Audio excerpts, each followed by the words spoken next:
pakkohan miettii vähän pitemmällä tähtäimellä. Ettei käy pojalle niinku isälle. Joo, no niin. Teillä varmaan on täällä Stigaa. Nyt katso ei mitään Stigaa, kun Everlastia.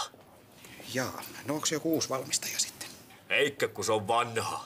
No, minkälaisia mailoja ne? No ei minkäänlaisia.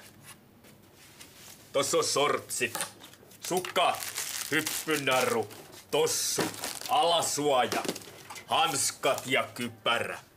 Koko paska 480. Poika rupee nyrkkeilemään maailma sen verran kova. Joo, no sitä mä en kyllä voi hyväksyä, se on aivan liian vaarallista. No se mitään vaarallista on, kun tossa on kaikki kamat, ei tuu mitään vammoja. No, tää nyt on ensinnäkin ihan liian iso tää kypärä. No pakkohan siinä on vähän kasvun varaa olla, kyllähän nyrkkeiles pää turpoo jonkun verran. Joo, no kuinka hyvin näistä suojaa nämä varusteet? Jumalautes taitte.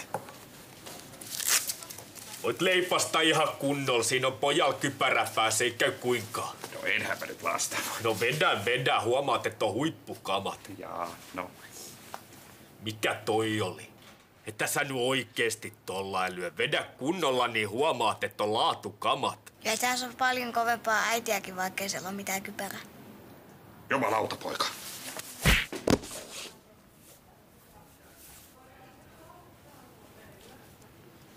No niin. Miltäs tuntuu? Ei varmaan sattunut yhtään. No, kieltämättä. Jotenkin. Tää nyt ehkä kuitenkaan ihan niin kivuton kokemus ollut, kun mä ajattelin. No erittäin kova laatutuote. Maksat sä nää käteisellä vai kortilla?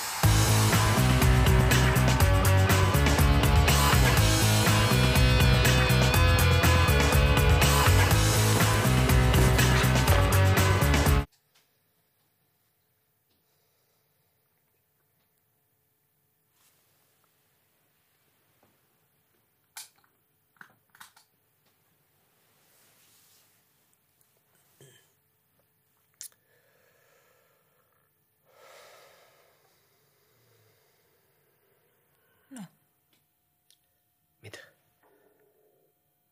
onko sulla joku huoli? Ei.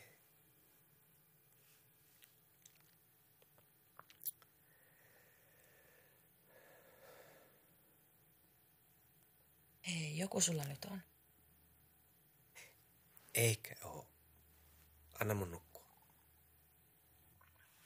No, hyvä on sitten.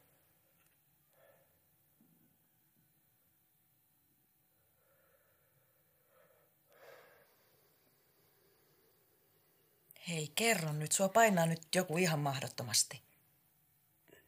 Kerro. Kaikki on ihan hyvin. Nukutaan nyt.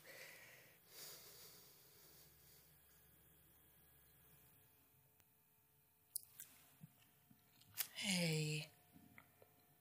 Nyt kulta kerro heti mikä sua painaa. No se, että mä sain ne potkut. Mutta se oli eilen. Eilen. Siis siitä on yli vuorokaus aikaa. Vieläkö sä sitä? Voi herra jumala.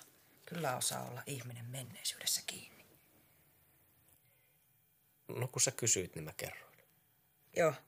Mut koita nyt pikkuhiljaa päästä